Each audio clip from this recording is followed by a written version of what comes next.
Lo que me gusta de esta pistola Glock 19X es que, digamos, puedes estar disparando y luego hacer el truco de John Wick de ver la recámara y continuar.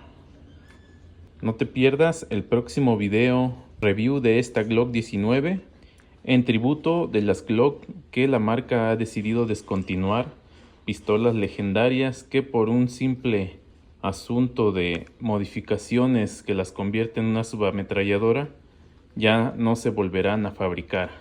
No te pierdas el próximo video. Nos vemos.